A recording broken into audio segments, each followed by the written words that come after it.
Bonjour à tous et bienvenue sur le podcast ProductiveYou. Je m'appelle Priscille Livenet, je suis une maman très active et aussi une blogueuse sur productiveyou.com. J'ai une passion pour l'organisation personnelle et professionnelle. Mon but est de vous aider à mieux vous organiser, à déterminer ce qui est essentiel, à vous concentrer sur cet essentiel et à le réaliser efficacement. Être efficace et productif, ce n'est pas tout faire. C'est faire ce qui compte réellement pour nous en fonction de nos objectifs et de nos priorités. Pour trouver la voie, je partage avec vous mes expériences, mais aussi l'expérience de femmes et d'hommes qui ont su se centrer sur leurs objectifs, leurs rêves et l'ont réalisé. Généreusement, ils nous expliquent leur cheminement et partagent avec nous leurs trucs et astuces. J'aime aussi lire des articles ou extraits de livres qui m'ont touchée et qui ont un lien avec la philosophie de la vie efficace. Voilà. C'est tout cela le podcast ProductiveYou et j'espère que vous passerez de bons moments en ma compagnie.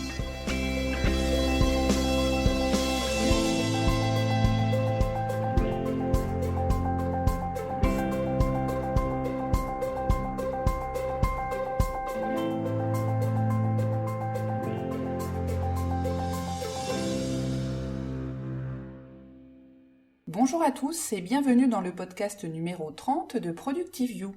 Aujourd'hui, je suis avec Elodie de byelodie.fr qui est home organizer et qui me reçoit chez elle pour une interview sur le rangement, bien évidemment. Bonjour Elodie.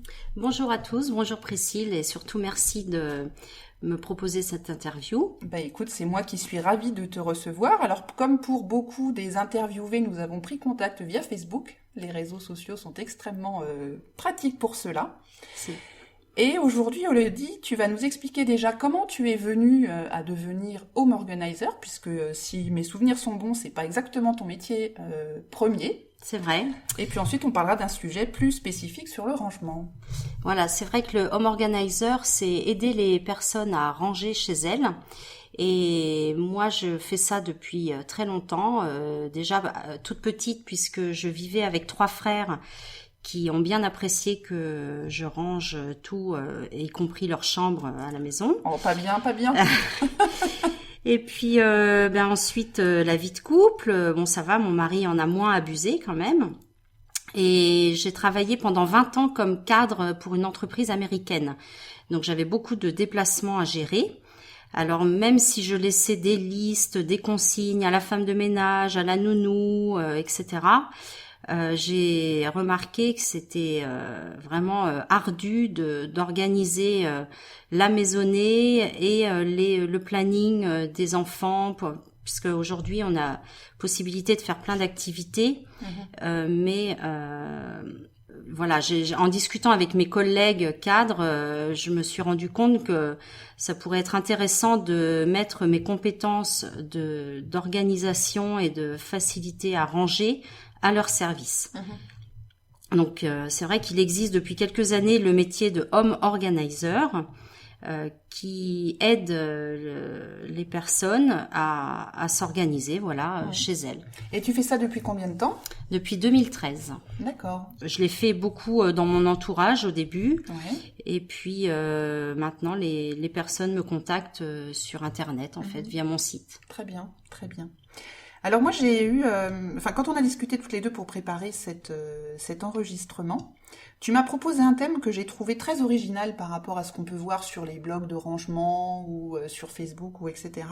C'était le fait de pouvoir mieux arranger sa maison et mieux simplifier son organisation pour se permettre d'utiliser les services d'échange de maison. Voilà, tout à fait. Ça peut être une belle opportunité de faire appel à un coach en rangement pour arriver à échanger sa maison. Parce que même si on en a envie, c'est pas évident de se lancer dans le premier échange de maison. Il faut savoir comment pratiquer et on trouve pas tout ce qu'on veut sur les sites. Il existe beaucoup de sites internet pour faciliter les échanges de maisons, mais pas vraiment pour donner des conseils. D'accord. Parce que et puis aussi parce que chaque maison est unique et il faut créer sa propre organisation. Donc moi j'aide les personnes à rédiger un home book pour que les étrangers qui viennent dans la maison vont pouvoir facilement retrouver comment utiliser les éléments de la cuisine, ou trouver la place pour ranger et déballer leurs valises, et qu'elles trouvent le confort mieux que si elles étaient à l'hôtel. Et qu'elles puissent donc facilement retrouver les choses sans avoir un guide de 300 pages, j'imagine. Voilà, il faut que ce soit synthétisé et utile, quoi. Ouais. Alors, comment ça se passe dans ces cas-là ? Donc voilà, j'interviens chez les personnes et on passe en revue les pièces de la maison. Et puis par la même occasion, on range ce qui est à ranger, parce que c'est pas toujours... des fois, les personnes croient que leur intérieur est suffisamment bien rangé, mais ça ne va pas suffire pour qu'un étranger, un invité, se sente à l'aise dans cette maison. On va passer en revue absolument tous les placards, de la cave au grenier. Alors on peut, par exemple, fermer à clé une pièce et y mettre les objets personnels. Voilà, c'est plein de petites choses à savoir pour l'échange de maison. Et surtout que, si je ne m'abuse, quand on fait ce genre d'activité, enfin d'échanger les maisons, les personnes qui sont venues mettent ensuite des notations sur comment ils ont été accueillis sur le site internet. Et donc on a tout intérêt, si on veut avoir d'autres visiteurs, enfin pouvoir profiter plus des échanges, que cette note soit très bonne et que par conséquent ils se soient vraiment sentis comme chez eux. Voilà, tout à fait, c'est vraiment important. Et je dirais l'accueil et le fait que la maison soit bien organisée pour accueillir les personnes fait pour beaucoup à la note que l'on va obtenir ensuite. D'accord. Donc tu procèdes donc pièce par pièce pour faire à la fois le rangement, comme tu nous as dit tout à l'heure, et faire en même temps le book. Et tu donnes... Enfin, comment ça se passe, les personnes qui te font venir? Donc, tu nous expliquais, elles font le rangement en même temps. C'est-à-dire qu'elles n'ont pas déjà fait elles-mêmes une opération de rangement, ou elles ont déjà un peu rangé et tu les aides à ce que ce soit encore mieux? Alors, il y a les personnes qui pensent que leur maison est suffisamment bien rangée. Et des fois, je m'aperçois qu'il faut améliorer. Et puis, il y a aussi il y a beaucoup de personnes qui pensent qu'elles ne pourraient pas faire l'échange de maison parce qu'il y a trop de bazar chez elles. D'accord. Et là, c'est vraiment dommage de se priver de l'opportunité et de la richesse culturelle de faire un échange de maison seulement à cause de ça. Donc, je les aide tout simplement à ranger, à trouver des méthodes pour que le rangement tienne dans la durée, parce qu'il n'est pas question qu'elles aient besoin de faire appel à moi avant de partir à chaque vacances. Mais il faut trouver une organisation durable. Et voilà, ça se passe bien dans la mesure où la personne a envie et accepte de changer certaines choses. Il y a pas de raison, absolument, que ce soit du petit studio ou à la grande maison avec piscine, tout le monde peut profiter de l'échange de maison. Très bien. Et alors, qu'est-ce qu'il y a comme truc à savoir quand on veut donc échanger les maisons au niveau du rangement? Enfin, quelles sont les astuces? Parce que toi, j'ai cru comprendre que toi, tu pratiquais l'échange de maisons, donc tu as déjà une certaine expérience. Oui, on a une vingtaine d'échanges de maisons à notre compteur. Alors, on en a fait beaucoup quand les enfants étaient en bas âge, et c'est vraiment intéressant parce qu'on n'a pas à transporter les chaises pliables, le lit parapluie, même les poussettes. Des fois, on nous a prêté une poussette. Donc, c'est vraiment très intéressant. Et alors, donc, qu'est-ce qu'il faut savoir? Il faut, par exemple, étiqueter beaucoup les choses. Faut pas avoir peur de mettre des étiquettes un peu partout dans les placards parce que les personnes sont habituées à ouvrir les placards, à utiliser les jeux de société. Donc, il faut qu'elles s'y retrouvent facilement, aussi bien les adultes que les enfants, évidemment. Et puis bon, alors il y a vraiment beaucoup d'avantages parce qu'on peut nous prêter les vélos, on est vraiment comme chez soi, mais dans un environnement complètement différent. Oui, donc du coup, on range pas juste les pièces à vivre, mais ça peut être aussi le garage ou la cave ou le grenier, si effectivement les gens sont autorisés à y aller. Ah oui, bien sûr. Du petit matériel pour bricoler s'ils ont crevé la roue du vélo ou des choses comme ça. Oui, voilà. Moi, j'ai des invités qui se sont servis des pâtes à modeler chez nous. Enfin, ça va. Moi, j'ai utilisé aussi les skis d'autres personnes. Donc, on ouvre la porte de sa maison et à partir de là, il faut savoir que l'invité peut aller partout. Et c'est comme ça, c'est la coutume. D'accord. Et donc, tu disais tout à l'heure prévoir la place pour que les personnes qui viennent puissent mettre leurs affaires.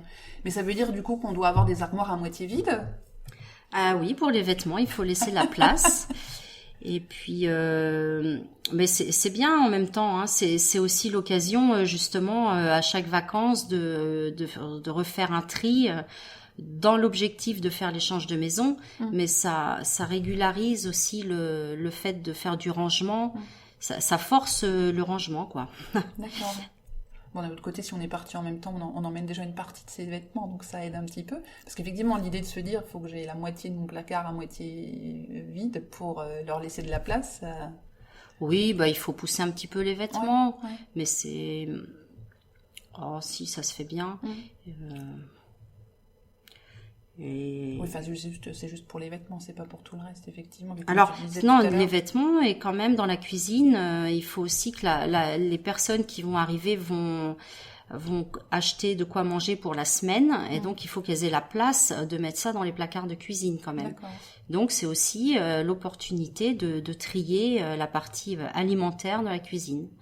Et ce qui n'est pas un mal, c'est fait régulièrement. Et la salle de bain, pareil, du coup ? Un petit peu. La salle de bain, il faut pouvoir poser sa trousse de toilette sur le plan de la salle de bain, c'est tout. Ouais. C'est moins embêtant. C'est moins embêtant. D'accord. Et quel autre bon conseil peux-tu nous donner pour nous aider à bien préparer notre maison pour ces échanges ?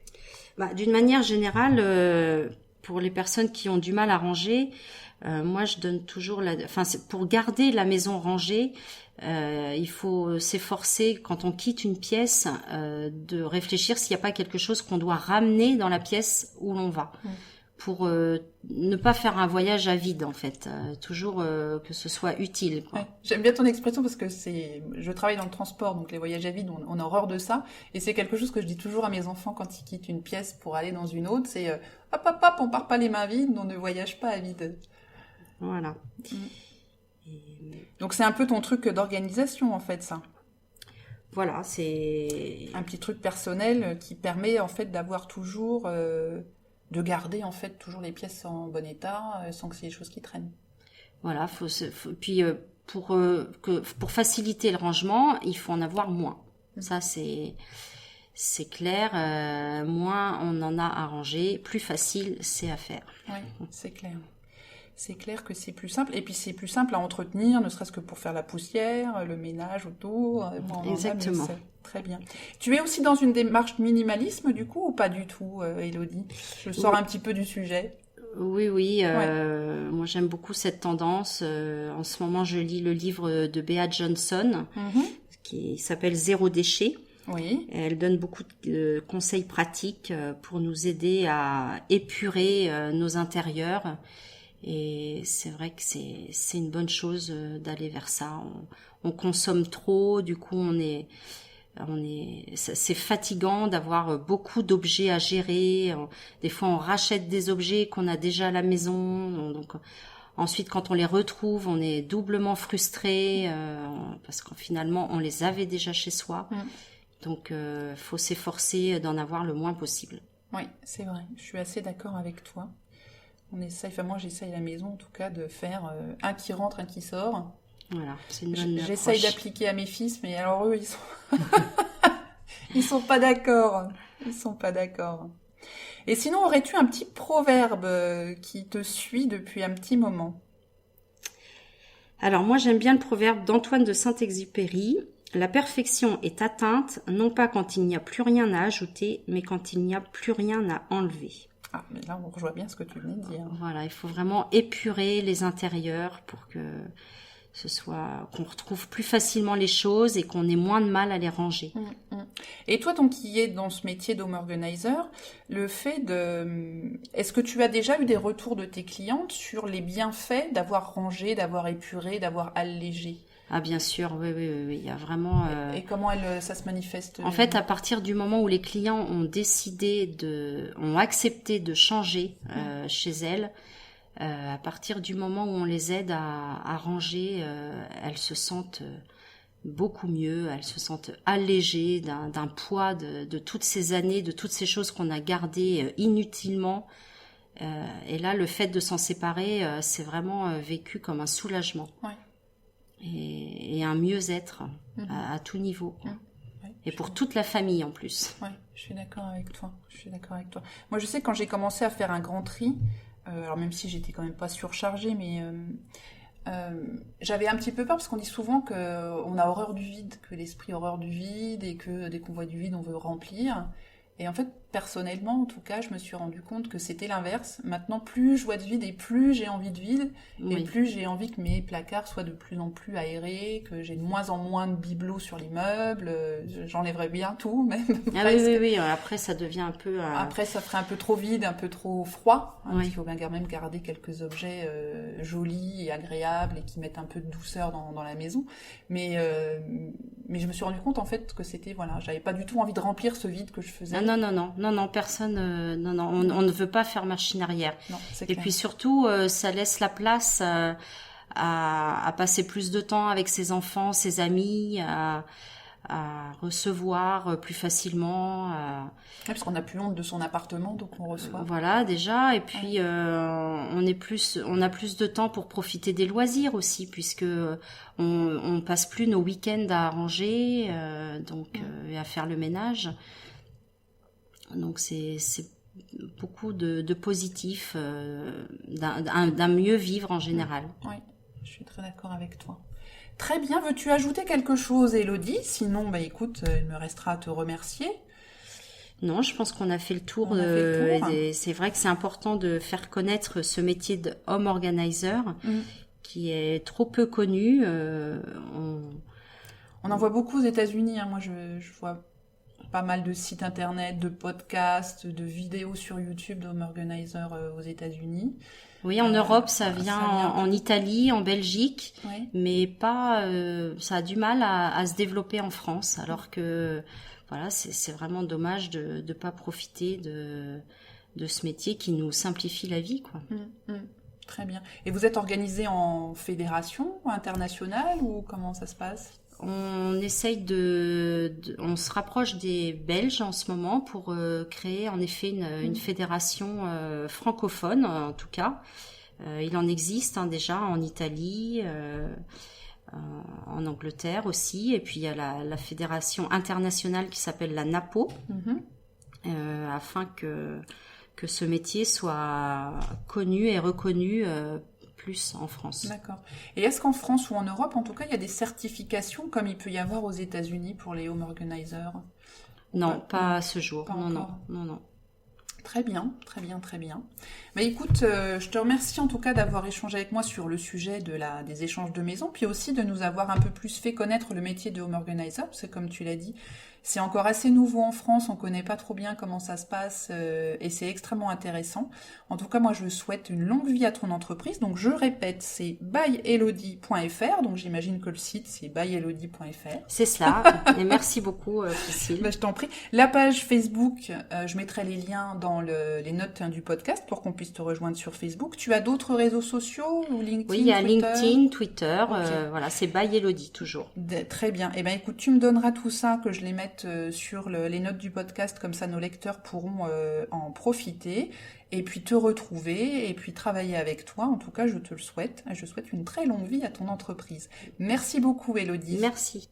Voilà, notre podcast de la semaine se termine. J'espère que Élodie vous aura donné envie de ranger votre maison du sol au plafond, non seulement pour la mettre en échange de maison, mais aussi pour vous-même.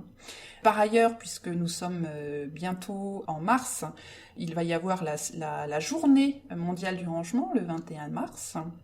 Donc profitez-en, le printemps arrive, c'est le moment de faire le grand ménage de printemps. Toutes les notes de ce podcast sur productiveyou.com dans la catégorie podcast. N'hésitez pas à mettre une note sur iTunes pour que ce podcast soit plus connu et reconnu. Et puis partagez-le avec vos amis. Voilà, c'est tout pour cette semaine. À très bientôt. Bye bye.